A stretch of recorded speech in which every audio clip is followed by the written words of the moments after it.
সুপ্রিয় দর্শক, স্বাগত জানাচ্ছি সম্পাদকীয়তে। সঙ্গে আছি আমি ওমর ফারুক। আমাদের আজকের বিষয় লাল সবুজ হলুদ সতর্কতা। এ বিষয়ে আলোচনার জন্য আজ আমাদের সাথে সরাসরি যোগ দিয়েছেন অ্যাডভোকেট সম রেজাউল করিম এমপি, মন্ত্রী মৎস্য ও প্রাণী সম্পদ মন্ত্রণালয়, সৈয়দ মোয়াজ্জেম হোসেন আলাল, যুগ্ম মহাসচিব বিএনপি, এবং এম মঞ্জুরুল ইসলাম, প্রধান সম্পাদক ডিবিসি নিউজ। দর্শক, আপনারাও এই আলোচনায় অংশ নিতে পারেন। এজন্য আপনাদের ফোন করতে হবে টেলিভিশনে দেখানো নম্বরে। আমরা আলোচনা শুরুর আগে শিরোনামগুলো দেখে আসছি। দেশে একদিনে করোনা ভাইরাসে আরও ৩০ জনের মৃত্যু, মোট সংখ্যা ছাড়ালো ৮০০, শনাক্ত ২,৮২৮। ঝুঁকি বিবেচনায় কক্সবাজার পৌরসভাকে রেড জোন ঘোষণা জেলা প্রশাসনের। আসছে বাজেটে সুবিধা নিতেই শ্রমিক ছাঁটাইয়ের কথা বলছেন পোশাক শিল্পের মালিকরা। দাবি শ্রমিকদের, ভাবমূর্তির সংকটে পড়বে পোশাক খাত বলছেন অর্থনীতিবিদরা। পিপিই ও মাস্ক নিয়ে দুর্নীতির অভিযোগ অস্বীকার স্বাস্থ্য অধিদপ্তরের। তথ্য উপাত্ত বিশ্লেষণ করে পূর্ণাঙ্গ কমিশনের মাধ্যমে অনুসন্ধানের বিষয়ে সিদ্ধান্ত বলছে দুদক। ঢাকা মেট্রোপলিটনের পুলিশ কমিশনারকে ঘুষের প্রস্তাব যুগ্ম কমিশনারের। মহাপরিদর্শককে অবহিত করে চিঠি করা হয়েছে বদলির সুপারিশ।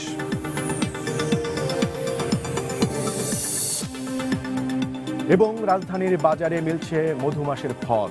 সরবরাহ নিয়ে প্রাথমিক সংকট হলেও জমে উঠছে বাজার, অনলাইনেও মিলছে সাড়া।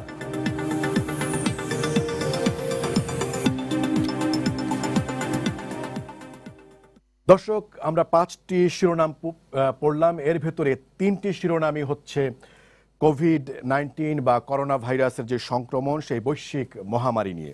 এরই মধ্যে আমরা জানি যে দীর্ঘদিনের লকডাউন শেষে সেটিকে শিথিল করা হয়েছে, কর্মক্ষেত্রগুলো অনেকটাই সরব হয়ে উঠছে, জীবনযাত্রাও স্বাভাবিকের দিকে যাচ্ছে। যদিও প্রতিদিনই কোভিড পরিস্থিতি খারাপ হচ্ছে, নতুন নতুন চ্যালেঞ্জ এবং সংকটও নতুনভাবে দেখা দিচ্ছে। এই অবস্থায় যেখানেই চ্যালেঞ্জ, যেখানেই ব্যবস্থাপনা এবং সব কিছু মিলিয়ে সংকট, সেখানেই আসলে রাজনীতির কথাও আসে। রাজনীতি সেটি চলে সাধারণ মানুষকে নিয়ে। সংকটে সাধারণ মানুষের পাশে রাজনীতিবিদরা দাঁড়াবেন, সেটাই হচ্ছে প্রত্যাশিত। জীবন এবং জীবিকাকে সামনে রেখে লাল, সবুজ এবং হলুদ এই জোনগুলোতে ভাগ করা হয়েছে, অর্থাৎ নীতি নির্ধারকরা তাদের যে পলিসি সেটিতে আসলে পরিবর্তন এনেছেন। এই বাস্তবতায় রাজনীতি আসলে কতটুকু তার যে অবস্থান, চিরাচরিত যে চরিত্র, সেটি থেকে সাধারণ মানুষের কাছাকাছি আসতে পেরেছে। মহামারীর এই সংকটে রাজনীতি কতটুকু মানুষের পাশে দাঁড়াতে পেরেছে, কোভিড এবং রাজনীতি সবকিছু মিলিয়েই আজকে আমাদের আলোচনার বিষয় লাল সবুজ হলুদ সতর্কতা।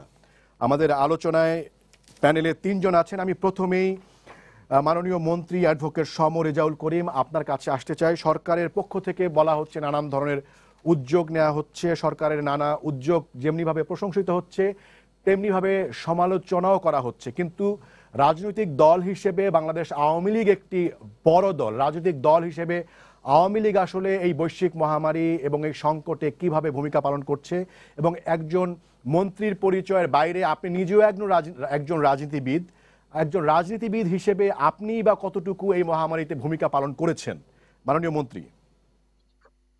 ধন্যবাদ আপনাকে। আমি প্রথমে এই কোভিড-19 যে সকল মানুষ প্রাণ হারিয়েছেন আমাদের দেশে এবং দেশের বাইরে, তাদের প্রতি গভীর শ্রদ্ধা, এবং যারা সম্মুখ যোদ্ধা হিসেবে কাজ করছেন, আমাদের ডাক্তার, আইন শৃঙ্খলা রক্ষার দায়িত্বে নিয়োজিত যারা, গণমাধ্যম সহ বিভিন্ন পর্যায়ে যারা কাজ করছেন, তাদের প্রতিও আমার শ্রদ্ধা রেখেই কথা শুরু করি। দেখুন, আমি একজন রাজনৈতিক কর্মী, ক্ষুদ্র রাজনৈতিক কর্মী। আমার দল বাংলাদেশ আওয়ামী লীগ বাংলাদেশের সবচেয়ে প্রাচীনতম রাজনৈতিক সংগঠন। 70 বছরের ধারাবাহিক রাজনীতির উত্থান পতন, আন্দোলন সংগ্রাম, লড়াইয়ের মধ্য থেকে বাঙালি জাতির ইতিহাসের যা কিছু গৌরবময় অর্জন, সেটা আপনি স্বাধীনতার কথা বলুন বা সবকিছুই কিন্তু আওয়ামী লীগের নেতৃত্ব হয়েছে। এদেশের মানুষের স্বাধীনতা, স্বাধিকার, গণতন্ত্র, অন্ন, বস্ত্র, বাসস্থান, চিকিৎসা, শিক্ষা সহ তাদের সকল অধিকার নিশ্চিত করতে আমার দল কাজ করেছে এই দীর্ঘদিনের ভিতরে। বর্তমানে আওয়ামী লীগ সরকার ক্ষমতায় রয়েছে। মাননীয় প্রধানমন্ত্রী শেখ হাসিনার সরকার এই কোভিড-19 এর উপসর্গ বাংলাদেশে দেখা দেওয়ার সঙ্গে সঙ্গেই কিন্তু বিভিন্ন রকম পরিকল্পনা গ্রহণ করেছেন। সেই পরিকল্পনাগুলো কয়েকটি স্তরে। পরিকল্পনার একটি অংশ রয়েছে যে এদেশের মানুষ যারা কর্মহীন হয়ে পড়বে তাদেরকে কিভাবে আমরা সহযোগিতা দিতে পারবো, তাদের কিভাবে আমরা পাশে দাঁড়াতে পারবো, তারা যাতে বিপন্ন হয়ে না পড়ে, তাদের অন্ন বস্ত্র বাসস্থান চিকিৎসা সকল বিষয়গুলোকে কিভাবে অ্যাড্রেস করা যাবে। দ্বিতীয় রয়েছে যে আমাদের উৎপাদনের যে সকল সেক্টরগুলি, সেই উৎপাদন সেক্টরগুলোকে আমরা কিভাবে কর্মের ভিতর রাখতে পারি সেটা নিয়ে কাজ করা হয়েছে। বিভিন্ন সেক্টরে অর্থনৈতিক প্রণোদনা কিভাবে দিয়ে তাদেরকে সচল রাখা যায় সে নিয়ে কাজ করা হয়েছে। আমাদের দলীয় নেতা কর্মীদেরকে মাননীয় প্রধানমন্ত্রী আমাদের দলের সভানেত্রী হিসাবে দলের সাধারণ সম্পাদক জনাব ওবায়দুল কাদের অ্যাড্রেস করে বলছেন যে ত্রাণ সহায়তা করতে এই করোনা ভাইরাসে স্বাস্থ্যসম্মতভাবে চলতে মানুষের কাছে যেতে হবে, তাদেরকে স্বাস্থ্যবিধি অনুসরণ করাতে হবে, কোনোভাবেই যেন কোনো বিপন্ন মানুষ অসহায় অবস্থায় না পড়ে, সে বিষয়গুলো আমরা সেভাবে করছি। আমরা জি মাননীয় মন্ত্রী, আমার মনে হয় যে একটু আমাদের কারিগরি জটিলতা হচ্ছে। আমরা আপনার শব্দ শুনতে পাচ্ছিলাম কিন্তু ভিডিও দেখতে পাচ্ছিলাম না, এখন দুটোর একটিও আমরা আসলে পাচ্ছি না। আমি মাননীয় মন্ত্রী আপনি আমাদের সাথেই থাকুন, আমরা নিশ্চয়ই আবার কারিগরি জটিলতা কেটে গেলে আপনার কাছে আবারও যাব। আমি সৈয়দ মোয়াজ্জেম হোসেন আলাল আপনার কাছে আসতে চাই। আলাল ভাই, যেই প্রশ্নটা আমি অ্যাডভোকেট সমর রেজাউল করিমকে করেছিলাম সেই প্রশ্নটা আপনাকেও করতে চাই, সেটি অন্যভাবে। বিএনপি বাংলাদেশে একটি বড় রাজনৈতিক দল এবং এই সংকটে আমরা দেখেছি যে বিভিন্ন একদম ব্যক্তি পর্যায়ে অনেকে আসলে ত্রাণ নিয়ে নানাভাবে এগিয়ে এসেছেন, বিভিন্ন সংগঠন তারা এগিয়ে এসেছে এবং নতুন নতুন সংগঠন আমরা দেখেছি যে তারা এই সময়ে নতুনভাবে সংগঠিত হয়েছেন, নতুনভাবে তাদের জন্মই হয়েছে এই মহামারীকে সামনে রেখে। তো এই যে করোনার যে এই বাস্তবতা এবং বৈশ্বিক মহামারীর সময় আসলে বিএনপি একটি রাজনৈতিক দল হিসেবে আসলে কি ভূমিকা পালন করেছে? আপনাকে ধন্যবাদ। প্রথমে একটা কথাই মনে রাখতে হবে আমাদের, সম্মান শ্রদ্ধা বা মুক্তি কামনা এই কথাগুলো রেজা ভাই যেভাবে বলেছেন তার সঙ্গে আমি একমত। একটা কথা আমাদের মনে রাখতে হবে যে বিএনপি একটি বহুদলীয় গণতন্ত্রের পুনঃপ্রবর্তক দল এবং এই দলের প্রধান নেতা একজন জন্মদাতা, একজন মুক্তিযোদ্ধা, একজন রণাঙ্গনের মুক্তিযুদ্ধের সৈনিক ছিলেন। তো তার পাশাপাশি এই দলের মূল নেতা বর্তমান যিনি এবং পরবর্তী নেতা যিনি সেকেন্ড টায়ারের, একজন সাজাপ্রাপ্ত হয়ে আছেন আর একজন বিদেশে অবস্থান করছেন। তার মধ্যে আমাদের কিছু অসুবিধা তো থাকতেই পারে, কিন্তু আপনি দেখবেন যে এই মহামারীর প্রাদুর্ভাব শুরুর সাথে সাথেই প্রথমেই অন্য যে কোনো রাজনৈতিক দলের চেয়ে প্রথমেই সচেতনতামূলক লিফলেট নিয়ে মাঠে নেমেছে বিএনপি। প্রথমে বিএনপির মানে সহযোগী সংগঠন হিসেবে ডক্টরস অ্যাসোসিয়েশন অফ বাংলাদেশ, তারা হ্যান্ড স্যানিটাইজার এবং জীবাণুনাশক স্প্রে নিয়ে রাস্তায় নেমেছে প্রথম। আমি নিজে ঢাকা শহরের মোট 300 আমরা বিভিন্ন জায়গায় বেসিন বসিয়েছি এবং কলে সংযোগ করে সেখানে সাবান দিয়ে লোক রেখেছি যাতে পথচারীরা হাত ধুতে পারে। এটাও আমরা শুরু করেছি মার্চ মাসের মাঝামাঝি সময়।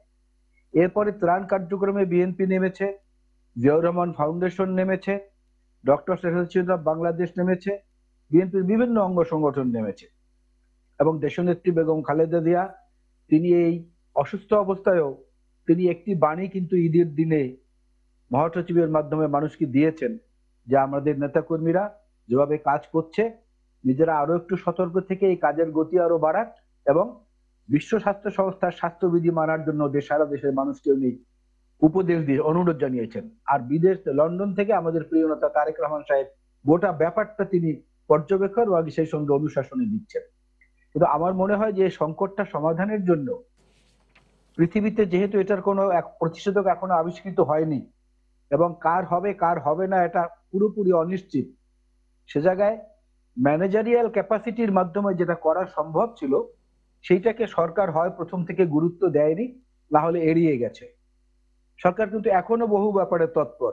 এই যে আপনি বললেন বিভিন্ন জোনে ভাগ করেছে, এর সাথে আরেকটা জোন যোগ হবে, green zone, yellow zone, red zone তো করেছে, আরেকটা জোন আছে, সেটা হলো সেফ জোন ফর দি ভিআইপিস। এই যেভাবে রণ শিকদার, দীপু শিকদাররা বাংলাদেশ থেকে চলে যায় গুলি করে আরেকজনকে করে, যেভাবে অন্য ব্যবসায়ীরা চলে যায় স্পেশাল ফ্লাইটে করে, এটা হলো সেফ জোন। এই সেফ জোনটাও এরা তৈরি করেছে। আপনি দেখেন এই যে ইসের আপনার এই যে ক্যাসিনো কাণ্ডর 2 আসামি ইতিমধ্যে জামিনে বের হয়ে গেছে, আরো 2 জন হাসপাতালে আছে 7 মাস ধরে। Red zone, yellow zone, green জোনের সঙ্গে একটা সেফ জোন এই সরকার আবিষ্কার করেছে। কিন্তু যে জাতীয় ঐক্যের কথা বিএনপি বারবার বলেছে প্রথম থেকে, যে একটা ন্যাশনাল টাস্ক ফোর্স গঠন করা হোক বিশেষজ্ঞদের নিয়ে, এবং এই সঙ্গে যারা এক্সপার্ট এই কাজের জন্য তাদেরকে, এবং এই লকডাউনের নামে সাধারণ ছুটি বা যেটাই বলেন এটাকে মানানোর জন্য সবচেয়ে গ্রহণযোগ্য যেটা হতো, মানুষের মধ্যে সমীহ আছে, ভয়ও আছে, দুষ্ট মানুষদের মধ্যে, ভালো মানুষদের মধ্যে সমীহ আছে, সেই সেনাবাহিনীকে যদি এটা পরিপূর্ণভাবে দায়িত্ব পালনের সুযোগ দেওয়া হতো তাহলে আজকে এটা হতো না। কোন সেনাবাহিনীর লোকেরা কিলিক বলে একদিন কি করলো, এরপর থেকে সেনাবাহিনীর উপরে কোনো অদৃশ্য চাপের কারণে হয়তো তাদের সে তৎপরতাটা কমে গেল, যে কারণে ঢাকায় আজকে আক্রান্তের সংখ্যা সবচেয়ে বেশি সারা দেশের তুলনায়। গার্মেন্টস ছুটি হলো, আবার গার্মেন্টস বন্ধ হয়ে গেল। স্বাস্থ্যমন্ত্রী কমিটির প্রধান তিনি বললেন আমাকে কিছুই জানানো হচ্ছে না, আমি কিছু জানি না প্রধান হিসাবে। স্বাস্থ্য অধিদপ্তরের মহাপরিচালক বলেন যে আমিও তো কিছু জানি না, আমার মন্ত্রণালয়ে কি সিদ্ধান্ত হয়। এর মাঝখানে আবার রয়েছে এই যে ত্রাণ চুরি, পিপি, তারপরে গ্লাস, সানগ্লাস, তারপর অন্যান্য মাস্ক ইত্যাদি চুরি। এর মধ্যে এমন একটা অবস্থা দাঁড়িয়েছে, যেটুকু ভালো কাজ হচ্ছে কৃতিত্ব যাচ্ছে প্রধানমন্ত্রীর একার বাক্সে, আর খারাপ যা হচ্ছে সেটাও যারা খারাপটা করছেন তারাও স্তুতি বাক্য করে পড়ে প্রধানমন্ত্রীর প্রশংসা সেখানে করছেন যে উনি দেখছেন। কিন্তু দায়িত্বহীন কথাবার্তা বলে প্রথম থেকে যে এড়িয়ে যাওয়া হলো, স্বাস্থ্য সচিবকে কালকে পরিবর্তন করা হলো এতদিন পরে গতকালকে প্রথম প্রধানমন্ত্রী ঘোষণা দিলেন যে মেডিকেল টেকনোলজিস্ট 1,000 আমরা নেব। এই এত বড় একটি দেশ, 16 থেকে 18 কোটি লোক সংখ্যা, আপনি জেনে অবাক হবেন যে আমাদের সরকারি কোনো আইসিইউ অ্যাম্বুলেন্স নাই বাংলাদেশে। কোনো সরকারি আইসিইউ অ্যাম্বুলেন্স নাই, বেসরকারি আছে মাত্র 2-3টি, আর এছাড়া আর নাই। যখন আমাদের মন্ত্রীরা প্রথম শুরুতেই খবর পেলেন কোনো। জি, ধন্যবাদ আলাল ভাই। আমি আপনার কাছে নিশ্চয়ই আবারও আসবো, আবারও কারিগরি ত্রুটি আমরা দেখতে পাচ্ছি। আমি মঞ্জু ভাই আপনার কাছে আসতে চাই। আপনি নিশ্চয়ই আপনার আগের 2 জন বক্তার যে বক্তব্য সেটি শুনেছেন। আপনার কাছে আমি জানতে চাই যে এই যে করোনার এই পরিস্থিতিতে আমরা বিভিন্ন সংগঠনের যে ভূমিকা এবং যে তাদের যে আত্মত্যাগ এবং বীরত্বপূর্ণ ভূমিকার আসলে বিভিন্ন গণমাধ্যমে, সামাজিক যোগাযোগ মাধ্যমে অনেক প্রশংসা শুনেছি। সেই তুলনায় বাংলাদেশে যতগুলো রাজনৈতিক দল আছে তাদের ভূমিকাকে কি কিছুটা ম্লান মনে হয় কিনা রাজনৈতিক দল হিসেবে? ধন্যবাদ আপনাকে। আমি মুগ্ধ হয়ে 2 জন জনপ্রিয় রাজনীতিকের বক্তব্য শুনছিলাম, এবং যেই সময়টা আমরা অতিক্রম করছি একটি আন্তর্জাতিক মহা দুর্যোগের সময় অতিক্রম করছি।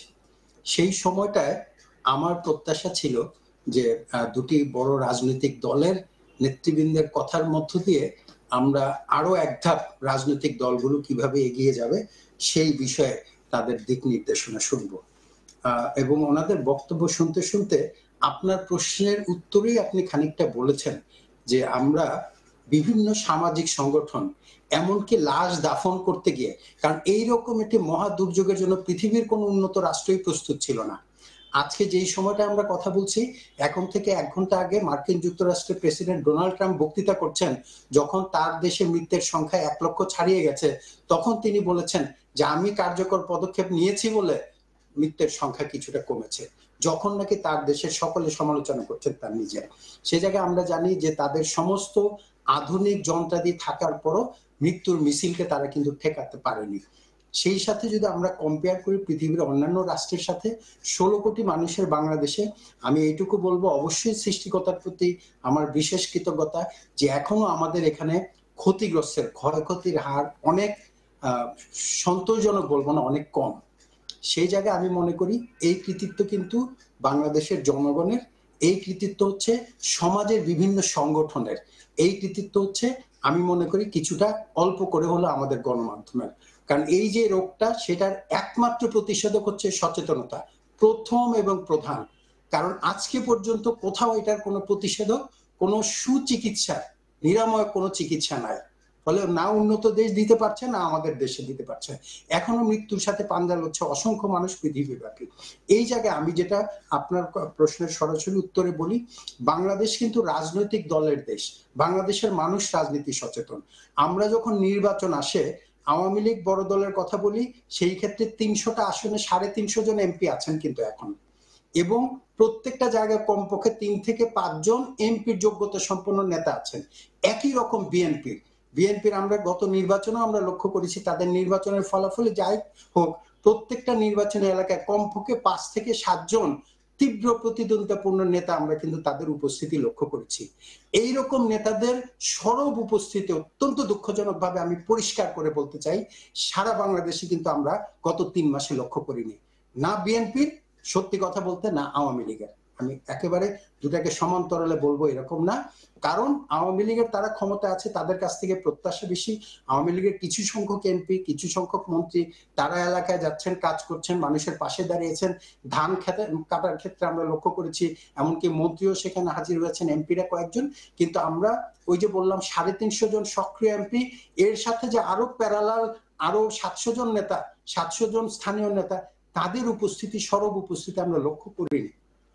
একই কথা বিএনপি, খালি বিএনপির কথা বলবো কেন, বাংলাদেশের রাজনৈতিক দলের নিবন্ধনের তালিকায় যদি যান, এক একটা ফ্রন্টের নামে 70 জন, 80 জন, 100 জন রাজনৈতিক দলের নাম শুনি, যদিও তাদের ঠাই ঠিকানা আমরা পরবর্তীতে খুঁজে পাই না।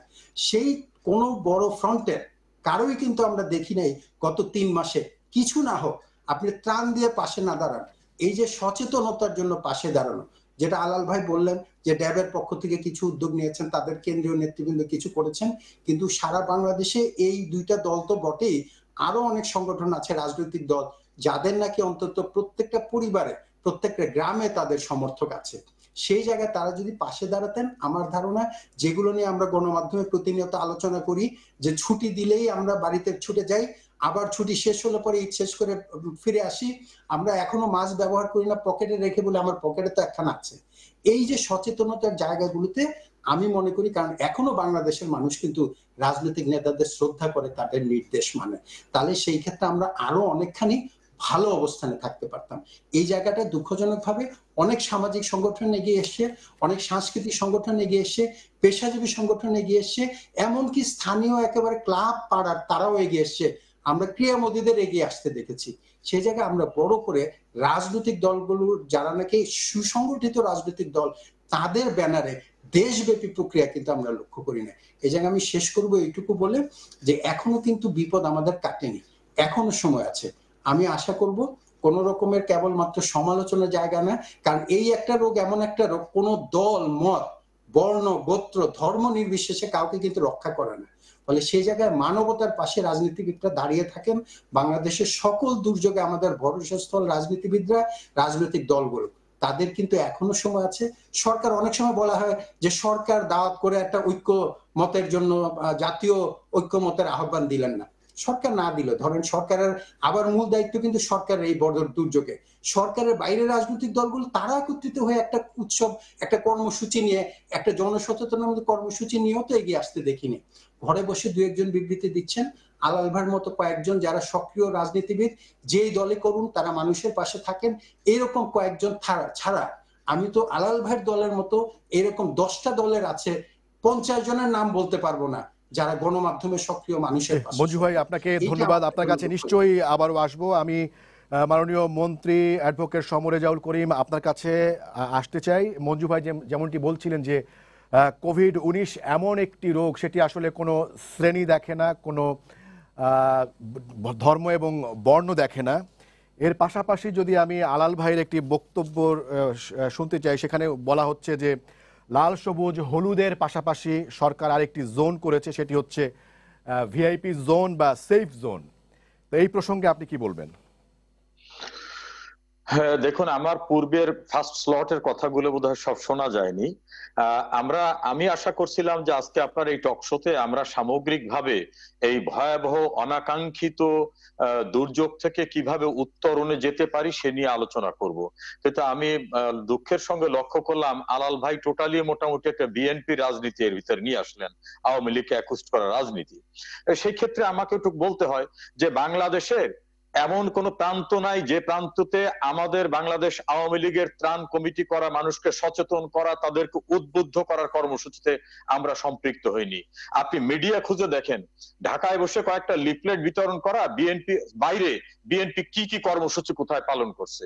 বিএনপি বড় একটি সংগঠন আছে, ডক্টরস অ্যাসোসিয়েশন অফ বাংলাদেশ, ড্যাব, যে ড্যাব একসময় ক্ষমতা থাকা অবস্থায় তারা ওই বিশেষজ্ঞ চিকিৎসকও তারা তৈরি করে দিত, যদিও সেই ডাক্তারের কাছে নিজেরা নিজেদের দেখাতো না।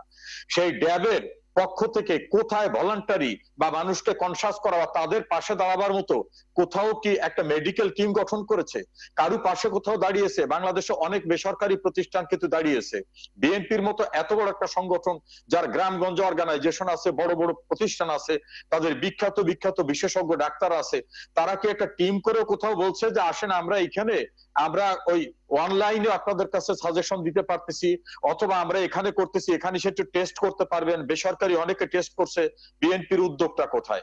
বরং আমাদের স্বাধীনতা চিকিৎসা পরিষদ, আমাদের দলের পক্ষ থেকে বিভিন্ন পর্যায়ের কমিটি, সর্বত্র আমরা কাজ করছি। আমি নিজের জায়গা থেকে আমি বলতে চাই দায়িত্ব নিয়ে, আমার এলাকা ভয়াবহ করোনাক্রান্ত, আমি ফিজিক্যালি মাঠে গিয়ে ডোর টু ডোর গিয়েছি, আমি মানুষের কাছে নিয়েছি এবং জীবনের ঝুঁকি নিয়ে কিন্তু সেখানে রয়েছি। কারণ আমার কাছে মনে হয়েছে আমি একজন রাজনৈতিক কর্মী, আমার দায়িত্ব মানুষের পাশে থাকা। হ্যাঁ, সচেতন থেকেই মানুষের পাশে থাকার জন্য আমরা করেছি। বাংলাদেশের সরকারি ভাবে যে ত্রাণ এবং অন্যান্য সহায়তা দেওয়া হয়েছে, এর পাশাপাশি আমরা দলীয় ভাবে কিন্তু বিভিন্ন জায়গায় দিয়েছি। আপনি বিএনপির সারা বাংলাদেশে একটা জায়গা দেখান কোথায় তারা এই ত্রাণ সহায়তা, এই জাতীয় ক্রান্তিকালে কর্মবিপন্ন মানুষের পাশে কোথায় দাঁড়িয়েছে। আর একটা কথা, আপনি বলছেন যে বিভিন্ন বেসরকারি সংগঠনকে দেখা যাচ্ছে, মঞ্জু ভাই বলছেন যে সেখানে রাজনৈতিক দলের লোকরা কোথায়। মঞ্জু ভাইকে উদ্দেশ্য করে আমি বলি, মঞ্জু ভাই, এদেশে লক্ষ লক্ষ কোটি কোটি হাজার হাজার কোটি টাকা সুদ আদায় করা অনেক সংগঠন আছে, যারা আফগানিস্তানে কাজ করছে, আফ্রিকায় কাজ করছে। কই এই সময় তো কর্মবিপন্ন মানুষের কাছে তাদের দেখছি না। এরকম বড় বড় এনজিও, কেউ তো শান্তির জন্য ডক্টরেট নোবেল পুরস্কার নিয়ে আসছেন, কেউ স্যার উপাধি পেয়েছেন। এত বড় সংগঠনগুলো আজকে ক্রান্তিকালে তারা কি একটা বেসরকারি হসপিটাল খুলেছে কোথাও যে এখানে আসেন, এখানে অন্তত কোভিড-19 টেস্টটা পর্যন্ত আমরা করব? কই তাদের তো পাশে দেখতেছি না। এদেশে এনজিওর সংখ্যা তো কম না। এই দেশে অনেক জ্ঞানী লোক আছে, টক শোতে আসেন, বিভিন্ন জায়গায় জ্ঞান বিতরণ করেন জাতিকে, তারা নাকি জ্ঞান ভান্ডার, বিভিন্ন থিঙ্ক ট্যাঙ্ক, কই এই সময় তো তাদেরকে কোথাও মানুষের কাছে দেখছি না। বরং রাজনীতিকরা খারাপ হোক, সে বিএনপি হোক, আওয়ামী লীগ হোক, জাতীয় পার্টি হোক, রাজনীতিক কর্মীরা কারু অংশগ্রহণ কম হতে পারে, কারু বেশি হতে পারে, তারা কিন্তু মানুষের কাছে আছে, জীবনের ঝুঁকি নিচ্ছে। এখন দুই একটা বেসরকারি উদ্যোগ দিয়ে কিন্তু সকলকে এক জায়গায় নিয়ে আসা যাবে না। আর সেফ জোন প্রসঙ্গে বলবো, যে ব্যক্তিরা দেশ ছেড়ে যায় তাদের নিয়ে আমারও কিন্তু উষ্মা উদ্বেগ রয়েছে। তবে এটাও মনে রাখতে হবে, এই দেশের বড় একটি রাজনৈতিক দলের দ্বিতীয় প্রধান ব্যক্তি, গোটা জাতি আজকে ভয়াবহ বিপদে, তিনি মহারামে বিদেশে বসে আছেন, তিনি কিন্তু মানুষের পাশে এসে দাঁড়াচ্ছেন না। আরো বলতে হয় যে ওই দলেরই কিন্তু একজন সাবেক পররাষ্ট্রমন্ত্রী, তিনিও কি চমৎকার ভাবে দেশের বাইরে গেছেন। এখন দেশের বাইরে যাওয়ায় যদি বাধা দেওয়া না হয়, সেটা নিয়ে আমি খুব বড় ধরনের অপরাধ দেখি না। এই কারণে যে এই মুহূর্তে যদি কেউ চিকিৎসার জন্য যায়, একজনারা বলছেন চিকিৎসার জন্য, কিন্তু সেখানে আমার উষ্মা আছে যে তাদের বিরুদ্ধে ফৌজদারি মামলা ছিল, ফৌজদারি মামলার আসামিকে এভাবে বাইরে যাওয়াটা কোনোভাবে সঙ্গত না। আমি কিন্তু অন্ধ না, আমি ব্লাইন্ড না, সেই জায়গা থেকে বললাম। কিন্তু অন্যকে কথা বলার আগে আমাদের দায়িত্ববোধের জায়গা থেকে আমরা কতটুকু করছি সেটাও কিন্তু আমাদের ভাবতে হবে। এখন দরকার সম্মিলিতভাবে সকলের সচেতনতা নিয়ে এগিয়ে আসা। মাননীয় মন্ত্রী, আপনাকে ধন্যবাদ। আপনার কাছে আমি আবারও আসবো আপনার কাছে। আমি সৈয়দ মোয়াজ্জেম হোসেন আলাল আপনার কাছে আসতে চাই। আপনি নিশ্চয়ই অ্যাডভোকেট সমরেজাউল করিমের বিভিন্ন প্রসঙ্গ শুনেছেন। তিনি বলছেন যে আপনারা আসলে রাজধানীতে বসে বিবৃতি এবং লিফলেট বিতরণের বাইরে এই বৈশ্বিক মহামারীতে, এই সংকটে তেমন কোনো ভূমিকা আসলে পালন করেননি। আপনি কি বলবেন? না, এটা তো উনি দোষারোপ করতেই পারেন, কারণ প্রধান প্রতিপক্ষ সম্পর্কে একে আমরা অন্যের সম্পর্কে বলবো, এটাই স্বাভাবিক। কিন্তু মানে এটা কি আপনি স্বাভাবিক বলছেন এই করোনার সময়, এই বৈশ্বিক মহামারীর সময় একদল আরেক দলের বিরুদ্ধে বলবে, এটা স্বাভাবিক এখনো? হ্যাঁ হ্যাঁ হ্যাঁ, অবশ্যই স্বাভাবিক। স্বাভাবিকটা হলো এই কারণে যে মানুষের কাছে যেহেতু রাজনীতিবিদদেরই জবাবদিহিতাটা সবচেয়ে বেশি, সুতরাং তার প্রতিপক্ষ বা প্রতিদ্বন্দ্বীকে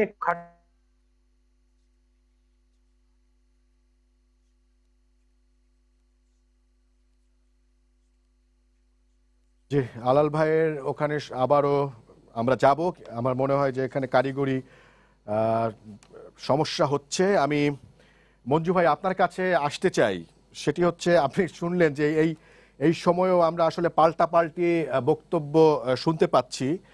তো সেই জায়গাতে আপনি কি মনে করেন যে আমরা নানান বিষয়ে আমরা শুনি যে এই করোনা অনেক কিছু বদলে দিবে, হ্যাঁ, অর্থনীতি বদলে দিবে, স্বাস্থ্য বদলে দিবে, রাজনীতি দুই প্রান্তের দুইজনের যেই বক্তব্য শুনলাম তাতে কি রাজনীতি বদলাবে কিনা সেটি আমি আপনার কাছে জানতে চাইবো। আমরা মনে হয় আলাল ভাইকে আবারও পেয়েছি। আলাল ভাই যদি আবার কন্টিনিউ করেন।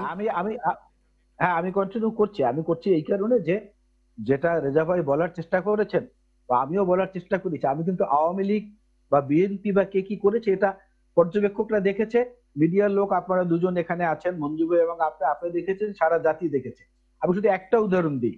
ঢাকা শহরে প্রথম প্রথম আপনার মিরপুরের ট্রলারবাগে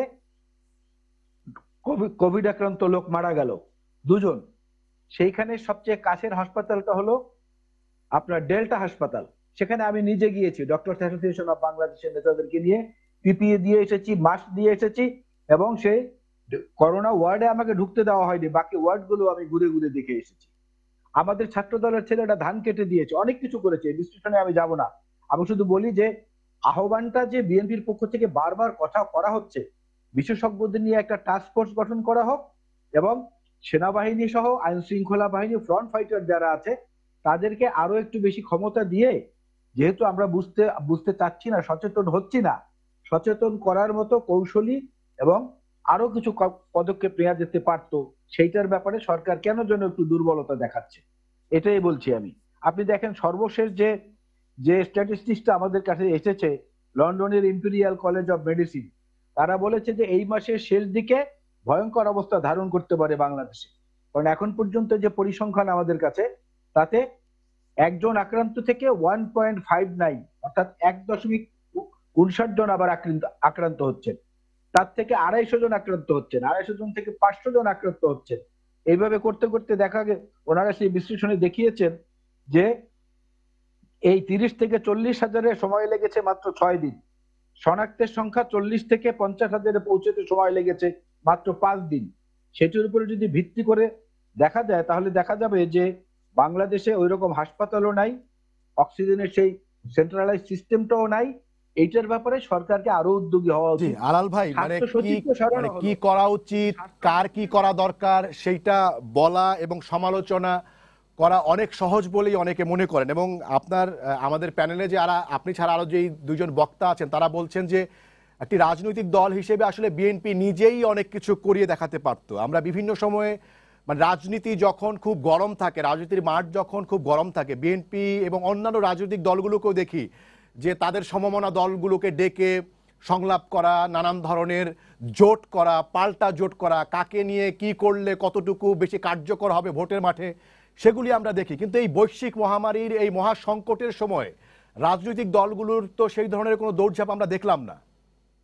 না, রাজনৈতিক দল হিসেবে আপনি কি দেখেছেন সেটা একটা ভিন্ন প্রেক্ষিত। কারণ এখনো তো আজকেও কোন মহিলা সাইবার সিকিউরিটি অ্যাক্টে গ্রেফতার হয়েছেন, প্রধানমন্ত্রীর সম্পর্কে কটূক্তি করেছেন। এখনো নিয়মিত বন্দুক যুদ্ধে নিহত হচ্ছে মানুষ, এখনো কোথাও কোনো মন্ত্রীর সমালোচনা করলেই তাকে গ্রেফতার করা হচ্ছে। এই নিপীড়ন নির্যাতন গুলো কিন্তু আছে।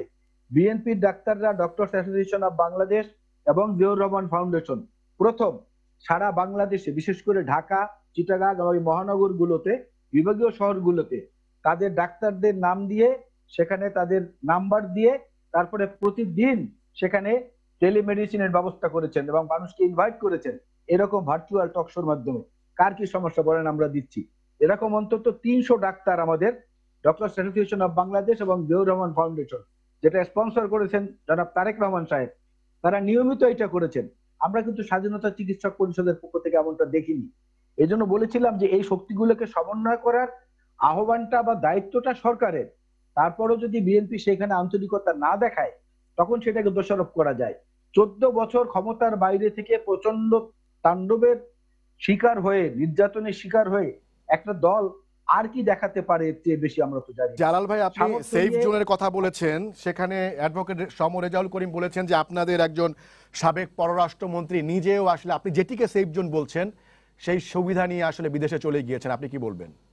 হ্যাঁ, ওইখানে রেজা ভাই একটু বোধহয় মানে বিচ্যুতি ঘটিয়েছেন, ইনফরমেশন গ্যাপ আছে।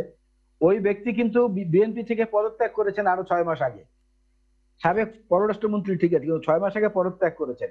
এখন যদি আমি আবার বলি যে জাহিদ মালিক সাহেব, যিনি ডেঙ্গুর সময় একবার বলেছিলেন, মালয়েশিয়া বেড়াতে গিয়েছিলেন, প্রধানমন্ত্রীর ধমকে দেশে আসলেন, আসার পরে বললেন ডেঙ্গু নিয়ে এত আলোচনা কেন, সাপের কামড়ে কত লোক মারা যায়, পানিতে ডুবে কত লোক মারা যায়, খালি ডেঙ্গুতে মারা যায়, এটা নিয়ে এত সমালোচনা কেন? সেই লোকের মন্ত্রণালয় পরিবর্তন হয় না, কিন্তু এমন কথা রয়েছে মানুষের মধ্যে, এই মিডিয়ার আপনাদের কাছে রয়েছে, যে সমাজ রেজাউল করিম দুর্নীতির বিরুদ্ধে খড়গহস্ত হয়েছিল, সেই জন্য একটি কায়েমি স্বার্থীবাদী মহল তাকে ওখান থেকে সরিয়ে প্রাণী সম্পদ মন্ত্রণালয় দিয়েছে। এমন কথা আছে না? সোশ্যাল মিডিয়ায় আছে না? আমরা কি কাউকে স্পেশালি ফ্যাসিলিটি দিতে চাই? মানুষ সরকারের ভুলটা ধরিয়ে দিতে চাই এবং দেখাতে চাই যে এই এই জায়গাগুলো আপনার রিপেয়ার করার সুযোগ আছে। আমাদের যেটুকু আছে সামর্থ্য নিয়ে সেটা তো আমরা করছি, আরো আমরা এটাকে বাড়াবো যত তাড়াতাড়ি সম্ভব। আপনি দেখেন এই যে 18ই মার্চে প্রথম মৃত্যুর খবর এসেছে, 6 এপ্রিল থেকে 9 মের মধ্যে মৃত্যু ছিল 10-এর মধ্যে, 10 থেকে 17ই মে দৈনিক মৃত্যু হচ্ছে 11 থেকে 19, 18 থেকে 30 মে প্রতিদিন 20 থেকে 28, 31 থেকে 4 জুন মৃত্যু 35 থেকে 40। এইভাবে যদি চলতে থাকে, আল্লাহ না করুক, হসপিটালেই তো জায়গা হবে না আমাদের, তখন কে কার দোষারোপ করব, কার ত্রুটি করব? এজন্য অবিলম্বে একটা জাতীয় টাস্ক ফোর্স গঠন করে সেখানে মিডিয়া ব্যক্তিত্ব থাকবে, চিকিৎসক বিশেষজ্ঞ থাকবে, বাইরে আমাদের রিপেট্রিওর যে সমস্ত চিকিৎসকরা আছেন তাদের সহায়তা থাকবে, সেখানে আইন শৃঙ্খলা বাহিনী সহ সেনাবাহিনী থাকবে, থেকে তাদেরকে দিয়ে একটা কড়া ব্যবস্থা নেওয়ার চিন্তা করা যায় কিনা সেটা অবিলম্বে। আলাল ভাই, আপনাকে ধন্যবাদ, আপনি আমাদের সাথেই থাকুন, আপনার কাছে নিশ্চয়ই আসবো। মঞ্জু ভাই, আপনার কাছে তখন বলছিলাম সেই জায়গাটিতে আসতে চাই যে বলা হচ্ছে যে কোভিড-19 বা করোনা ভাইরাসের এই প্যান্ডেমিক অনেক কিছুই বদলে দেবে, সেই বদলানোর ভেতরে কি আমাদের রাজনীতিও আসবে কিনা, আমাদের রাজনীতিতে কোনো গুণগত পরিবর্তন আনবে কিনা, আপনি কি মনে করেন?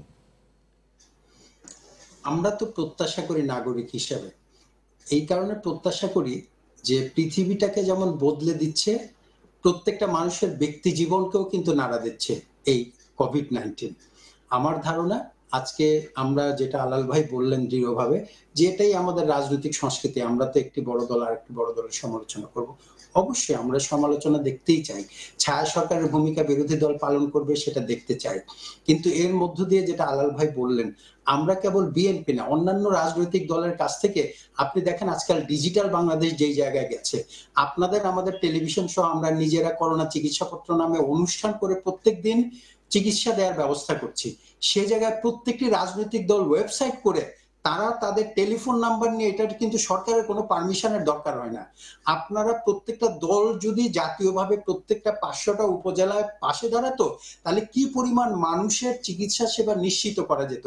যেটা আল্লাহ ভাই বললেন, আমি একমত, যে ভয়াবহতা যেদিকে যাচ্ছে, আমি আবারও বলবো যে বাংলাদেশের পরিসংখ্যান এখনো পৃথিবীর অন্য যে কোনো জায়গার তুলনায় অনেকখানি ইতিবাচক, এখনো সেই ভয়াবহ না, কিন্তু সেখান থেকে আমাদের এটাকে সীমানার মধ্যে রাখার জন্য আমি মনে করি রাজনৈতিক দল মত নির্বিশেষে যারা যেখান থেকে যেটুকু পারেন সেই ভূমিকাটুকু পালন করবেন, এটাই আমার প্রত্যাশা।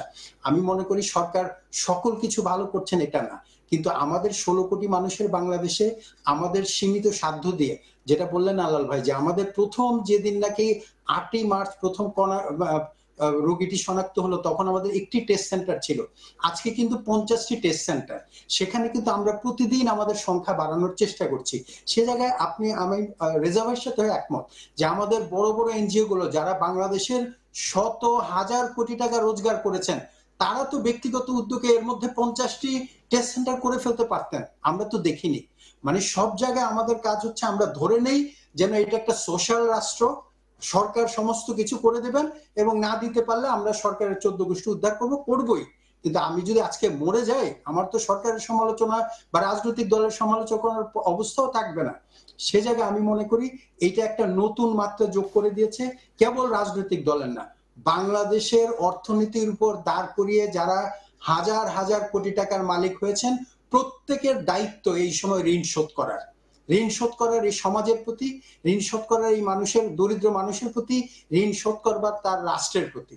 আমার ধারণা এই জায়গায় রাজনৈতিক দলগুলোর এক ধরনের ঐক্যবদ্ধ প্ল্যাটফর্ম চাই, এবং সেটা নট নেসেসারি যে ঘোষণা দিয়ে হতে হবে। প্রত্যেক রাজনৈতিক দলের সমর্থকরা অথবা রাজনৈতিক দলের বাইরে যারা আছেন তারা আসেন না, এসে বলেন, ঘোষণা দেন। আমরা তো দিয়ে গেছি যে বিজেএমই তারা তাদের টেস্ট সেন্টার সিস্টেম তৈরি করেছেন, বেসরকারি উদ্যোগে কিছু হাসপাতাল টেস্ট সেন্টার করেছেন, প্রাইভেট বিশ্ববিদ্যালয়গুলো, সরকারি বিশ্ববিদ্যালয়গুলো চেষ্টা করেছেন। এইরকম উদ্যোগ নেওয়ার কিন্তু এখনো সময়। তার কারণ WHO যেটা বলছে যে এই করোনার ভয়াবহতা নিয়ে আমাদের আরো অনেক দিন বাঁচতে হবে। আমরা এখনো যদি ছিদ্রান্বেষণে ব্যস্ত থাকি তাহলে কিন্তু দেখা যাবে যে কম্বল থাকবে না, আমরা পশম বাঁচতে শুরু করতে পারি, আমাদের নিজের জীবন থাকবে না, হয়তো সমালোচনা করে যেতে পারবো। সেই জায়গায় আমি মনে করি আপনাদের প্রস্তাবগুলো নিয়ে সামনে আসেন, আপনারা বলেন বিরোধী দলের যদি প্রস্তাব থাকে যে এই জায়গায় আপনারা কারেক্ট করতে পারেন, সেই জায়গায় সরকার কি করেন আমরা প্রচার করব, আমরা বলবো সরকার এইটুকু করছেন, এইটুকু করছেন না। এবং একই সাথে অন্যান্য যারা চিকিৎসা সেবার সাথে জড়িত, আমরা কিন্তু আবারও দেখি সরকার প্রণোদনা দিয়েছেন সরকারি হাসপাতালগুলো, বেসরকারি হাসপাতালগুলো কি দায়িত্ব পালন করছেন। আমরা দেখলাম মাত্র কদিন আগে বেসরকারি অত্যন্ত নামি দামি হাসপাতাল করুণ ভাবে 5টি প্রাণ ঝরে গেল। তার মানে হচ্ছে তারা তো দীর্ঘদিন ব্যবসা বাণিজ্য করে এসছেন। এই যে এই সমস্ত মানসম্মত ভাবে হাসপাতাল করে চিকিৎসা সেবা নিশ্চিত করা, অর্থনৈতিক দিক থেকে তো কেউ খরচ কম নেন না, ফিটা কম নেন না, সেই জায়গাগুলোতে যার যার দায়িত্বটুকু পালন করবেন, আমি বিশ্বাস করি তাহলেই আমরা কেবলমাত্র এই ভয়াবহ সংকটের মধ্যে। মঞ্জু ভাই, আপনাকে ধন্যবাদ। আপনার কাছে নিশ্চয়ই আমরা সময় পেলে আবার আসবো। আমি মাননীয় মন্ত্রী আলাল ভাই যেন কিছু একটা বলতে চাচ্ছেন, উনি আঙুল তুলেছেন। জি আলাল ভাই, আপনি যোগ করতে চাইলে করেন, তারপরে আমি মন্ত্রীর কাছে যাব। যে আমি মঞ্জু ভাইকেও অনুরোধ করতে চাই এবং সময় টিভিকেও ওমর ফারুকের মাধ্যমে একটা ক্যাপশন দিয়ে একটা বিজ্ঞাপন আপনারা সমস্ত টিভিতে দয়া করে আল্লাহর রাস্তায় প্রচার করুন, সচেতনতার জন্য। যে দেখেন, আপনার পরিবারে একটি দুর্ঘটনা, একজনের মৃত্যু, আপনার গোটা পরিবার, আর এইটা চিকিৎসা শাস্ত্রে কিন্তু এটা একটা পরিসংখ্যান। সুতরাং আপনাকে দায়িত্ব নিতে হবে আপনার সচেতনতা। এই প্রচারটা আর একটু জোরে সোরে করেন, জোরে সোরে করেন। জি আলাল ভাই, আমরা প্রতিনিয়তই আসলে সচেতনামূলক বিভিন্ন বিষয় আমরা প্রচার করছি, সেটি মঞ্জু ভাইও জানেন। তারপরেও আমরা আমাদের কর্তৃপক্ষকে বলবো আরো কি করা যায়। জি জি, আপনাকে ধন্যবাদ। অ্যাডভোকেট সমর রেজাউল করিম, আপনার কাছে আসতে চাই। সেটি হচ্ছে এই বৈশ্বিক এই মহামারীর এই সময়ে শুধু বাংলাদেশ নয়, সারা দুনিয়াতেই আসলে স্বাস্থ্য খাতকে কিভাবে উপেক্ষা করা হয়েছে সেটি আসলে বড়ভাবে আসলে প্রশ্ন হিসেবে এসেছে। এবং অগ্রাধিকারের ভিত্তিতে যে স্বাস্থ্য খাত সবসময় উপেক্ষিত থেকেছে সেটিও আসলে এসেছে।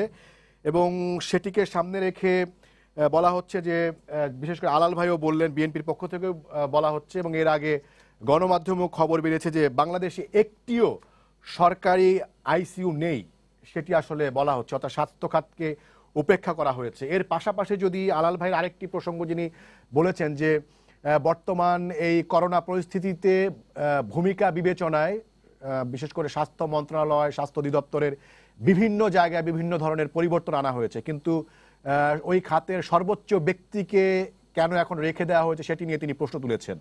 এই প্রসঙ্গে যদি আপনি কিছু যোগ করতে চান। দেখুন, স্বাস্থ্য সেবাকে নিশ্চিত করার জন্য মাননীয় প্রধানমন্ত্রী শেখ হাসিনা 96-এ যখন সরকারে আসেন, তখন প্রান্তিক পর্যায়ে মানুষের স্বাস্থ্য সেবা নিশ্চিত করার জন্য তিনি কিন্তু কমিউনিটি মেডিকেল চালু করেন। 96-এর আওয়ামী লীগ সরকার চলে যাওয়ার পরে কিন্তু সেই কমিউনিটি ক্লিনিক গুলি বন্ধ হয়ে যায়। ওই ক্লিনিকের মধ্য দিয়ে কিন্তু গ্রামীণ পর্যায়ে একের প্রত্যন্ত অঞ্চলে যে সকল মানুষগুলো থাকতো তারা কিন্তু চিকিৎসার সুযোগ পেতেন। আবার 2008-এ যখন আওয়ামী লীগ ক্ষমতা আসলো তখন কিন্তু সেই কমিউনিটি ক্লিনিকটা আবার চালু করা, ডাক্তার নিয়োগ করা, সেখানে ওই ডিপ্লোমা ডাক্তার নিয়োগ করা, টেকনোলজিস্ট নিয়োগ করা, বিভিন্ন ভাবে এই বিষয়টাকে কিন্তু আমরা আবার সামনে নিয়ে আসলাম। শেখ হাসিনা বিশ্বাস করেন যে স্বাস্থ্য সেবার অধিকার মানুষের সাংবিধানিক অধিকার, সেই অধিকারকে নিশ্চিত করার জন্য যে উদ্যোগটার কথা আমি বললাম, আপনি হিসাব করে দেখুন, প্রতিটি ইউনিয়নে এক একটা ছোট ছোট হসপিটাল কিন্তু আওয়ামী লীগ করেছিল, যেটাকে কমিউনিটি ক্লিনিক বলা হয়। একইভাবে যে পরিমাণ লোক অ্যাপয়েন্টমেন্ট দেওয়া হয়েছিল, হেলথ কর্মী থেকে শুরু করে স্বাস্থ্য সেবা পরিদর্শক, বিভিন্ন ভাবে আমরা কিন্তু এটা করেছিলাম। বিভিন্ন কারণে সেগুলোকে ধরে রাখা সম্ভব হয়নি। এখন যে অসমন্বয়ের কথাটা বলছেন, এটা কিছুটা কিন্তু সত্য, যে আজকে এই কোভিড-19 না আসলে কিন্তু আমাদের কার কোথায় কি দুর্বলতাটা আমরা কেউ জানতাম না। সারা দুনিয়ার সবচেয়ে বড় চিকিৎসার জন্য যে সকল দেশে আমরা চলে যাই, আমেরিকা, ইংল্যান্ডে, তাদের অবস্থা তো আমাদের চেয়ে বিপন্ন অবস্থা। বাংলাদেশ তো মহামারী আকার ধারণ করার পূর্বে মাননীয় প্রধানমন্ত্রী দিন রাত পরিশ্রম করে নিদ্রাহীন অবস্থায় তিনি জাতিকে অ্যাড্রেস করতেছেন, বিভিন্ন পরিকল্পনা দিচ্ছেন, উৎসাহিত করতেছেন, কিভাবে খাবার অভাবে মানুষ পড়ে যাচ্ছে তাদের পাশে দাঁড়াচ্ছেন, কিভাবে তাদেরকে সচেতন করতে হবে নিজে কথা বলতেছেন, আমাদেরকে দিয়ে বলাচ্ছেন, সকল শ্রেণীর মানুষকে দিয়ে বলাচ্ছেন। এই ক্ষেত্রে সরকারের স্বচ্ছতার কোনো ঘাটতি নাই। কিন্তু কোভিড এর এই সিচুয়েশন হবে এটা কি আমরা কেউ জানতাম? এখন ধরেন কোভিড এর জন্য যে মেশিনারিজ লাগবে, সেই ইনস্ট্রুমেন্ট যেসব দেশ তৈরি করে তারা নিজেরাই তো তাদের সাফিসিয়েন্ট ইনস্ট্রুমেন্ট দিতে পারছে না, তারা আমাদের দেশে সাপ্লাই দেবে কি? আর আমরা আনার জন্য যখন উদ্যোগ নিয়েছি, রাতারাতি কিন্তু এটা তৈরি করা সম্ভব নয়। এটা কোনো খাদ্যদ্রব্য না যে রাতের ভিতর তৈরি করা যাবে। এই কোভিড কে ফেস করার জন্য যে সকল মেশিনারিজ দরকার, অক্সিজেনের জন্য, টেস্টের জন্য, সেই মেশিনারিজ কিন্তু হঠাৎ করে তৈরি করা সম্ভব না। অনেক দেশে কিন্তু আমরা বলার পরে তারা বলছে যে আমার দেশের চাহিদা আমি মিটাতে পারতেছি না, তোমাদের দেবো কিভাবে? কিন্তু মাননীয় মন্ত্রী, মানে স্বাস্থ্য খাতে এই এই কোভিড এর সময় পিপি মাস্ক নিয়ে যে দুর্নীতির কথা বলা হচ্ছে, মানে সেটি থেকে কি রাজনীতি কি দায় এড়াতে পারে কিনা? না, দায় এড়াতে পারে না। আমি যখন একটি মন্ত্রণালয়ের দায়িত্বে ছিলাম, গণপূর্ত মন্ত্রণালয়ে ছিলাম, এফআর টাওয়ারের অগ্নিকাণ্ডের ঘটনায় তদন্ত করে ৬২ জন ব্যক্তির বিরুদ্ধে অভিযোগ আসছিল। এডিশনাল সেক্রেটারি র্যাঙ্কের অফিসার ছিলেন, আমি কিন্তু কাউকে ছাড় দিইনি। রূপপুর পারমাণবিক বিদ্যুৎ কেন্দ্রের বালিশ ক্রয় সংক্রান্ত অভিযোগে ৩০ জনের বিরুদ্ধে অভিযোগ আসছিল, আমি কিন্তু একজনকেও ছাড় দেইনি। আমি মনে করি রাষ্ট্রের সম্পদকে কোনোভাবে বেহাত করার সঙ্গে তিনি যে জড়িত থাকবেন, তিনি মন্ত্রী, সচিব, স্টাফ অফিসার যেই থাকুন না কেন, কেউ ন্যূনতম কোনো অনুকম্পা পেতে পারেন না। আমি যখন তাদের বিরুদ্ধে ব্যবস্থা নিয়েছিলাম, সেটাও কিন্তু মাননীয় প্রধানমন্ত্রী শেখ হাসিনা বলেছিলেন যে কাউকে ছাড় দেবে না, কারণ উনি দুর্নীতির ব্যাপারে কঠোর জিরো টলারেন্সের কথা বলেছিলেন। এজন্য আমার পক্ষে নেওয়া সম্ভব হয়েছিল। আজকে আমি করি মাস্ক থেকে শুরু করে অন্যান্য যে সকল অভিযোগ আসছে, সেই সকল অভিযোগ খতিয়ে দেখা উচিত। একটি সিন্ডিকেট রয়েছে, আমার কাছে বিভিন্ন রকম অভিযোগ রয়েছে যে এই সিন্ডিকেট স্বাস্থ্য খাতকে তারা মোটামুটি একটা মনোপলি জায়গার ভিতর থেকে তাদের এই ভয়াবহ করোনার, মানে করোনার সময় তারা ব্যবসা ছাড়া অন্য কিছু বুঝতেছে না। এদেরকে মানুষ না বলে আমি প্রায় বলার চেষ্টা করি যে নামের সঙ্গে অশব্দটা যোগ করে অমানুষ বলা উচিত।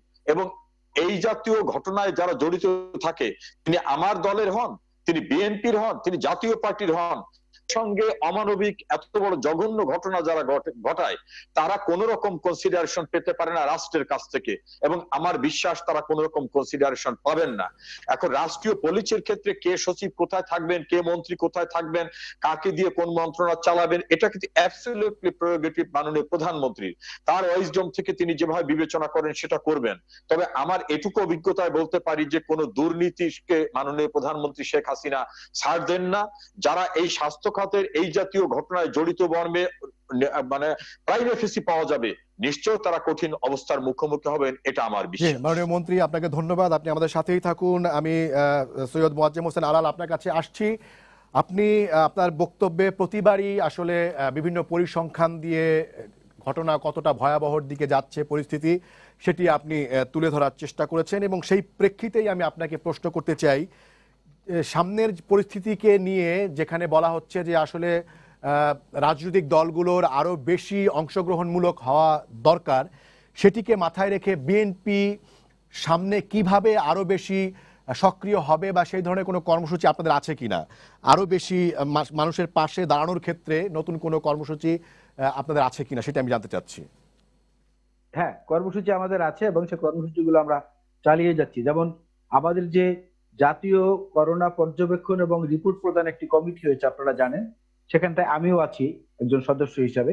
সেটা বিভাগীয় পর্যায় থেকে আমাদেরকে কমিউনিকেট করা হচ্ছে, বিভাগ যাচ্ছে জেলায়, জেলা যাচ্ছে থানায়, সেখানে প্রকৃত হাসপাতালে বেডের সংখ্যা কত, প্রকৃত আক্রান্ত বা আক্রান্তের উপসর্গ নিয়ে কতজন আছেন, এবং সেখান থেকে মারা গেছেন কতজন আছেন, সুস্থ হয়েছেন কতজন আছেন, এই পরিসংখ্যানগুলো আমরা জোগাড় করছি। জোগাড় করে আমরা কিন্তু ওই যে ডক্টরস অ্যাসোসিয়েশন অফ বাংলাদেশ এবং জিয়াউর রহমান ফাউন্ডেশন, তাদের মাধ্যমে এগুলাকে আরো বেশি নার্চার করার জন্য আমাদের সেই ওয়েবসাইট দিয়ে ডাক্তারদের টেলিমেডিসিনের যে সিস্টেম, অ্যাডভাইজের যে সিস্টেম মেডিকেল ট্রিটমেন্টের, সেটা আরো অধিক সংখ্যক ডাক্তারকে আমরা নিয়োগ করেছি। আরেকটি জিনিস এখানে আমার উল্লেখ করতে হয়, মঞ্জু ভাইও বলেছেন, রেজা ভাইও বলেছেন, দুজনই, যে কেউ জানতো না, কিছু না, দুর্বল হয়ে পড়েছে না। জার্মানিতে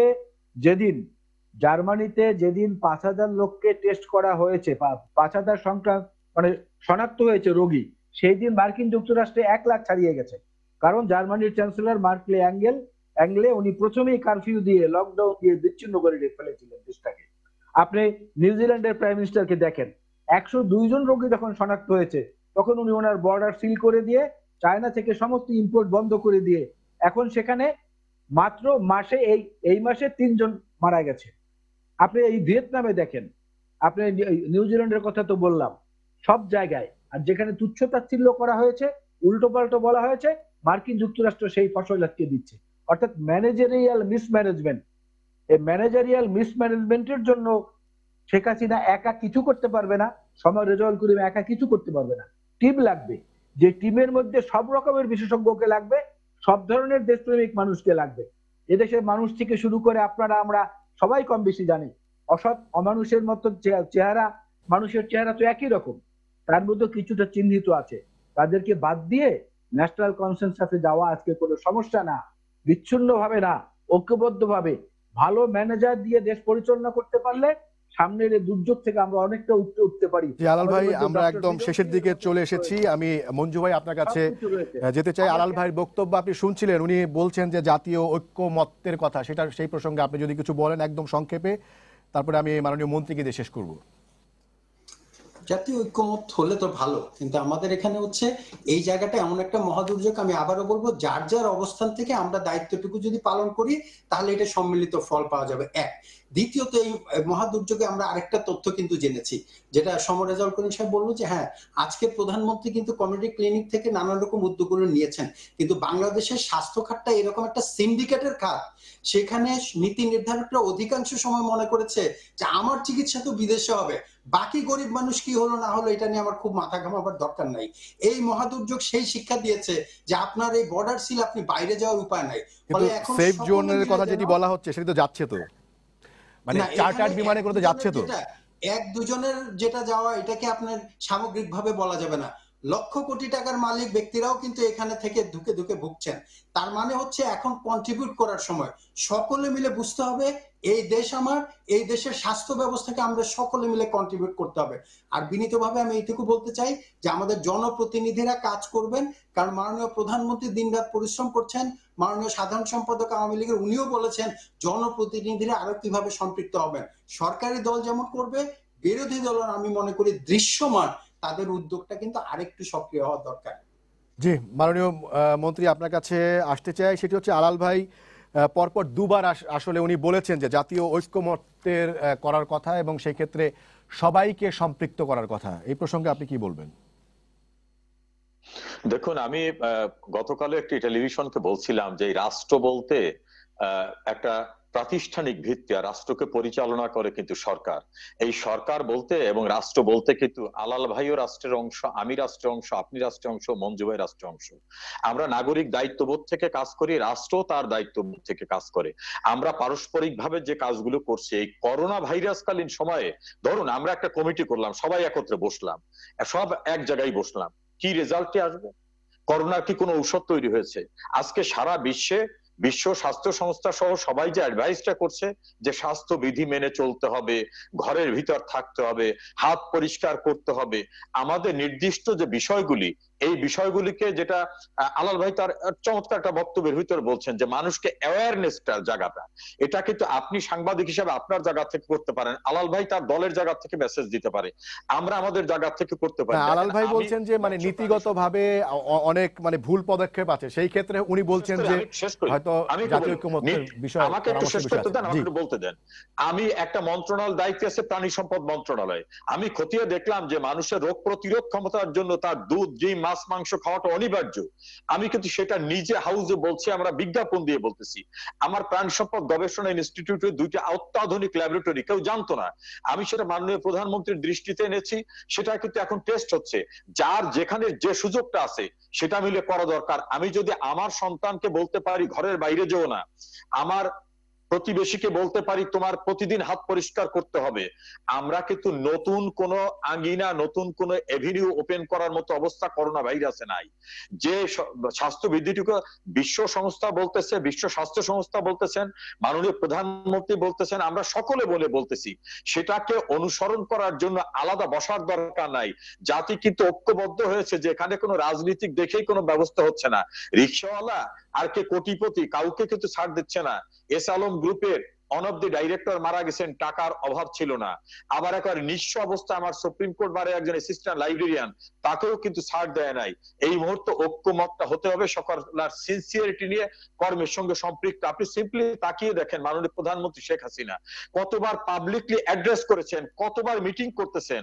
তার যে বয়স 73 বছর বয়সে অবিরাম পরিশ্রম করতেছেন। আমি একটা দিনের জন্য আমার মন্ত্রণালয় অফ করি না।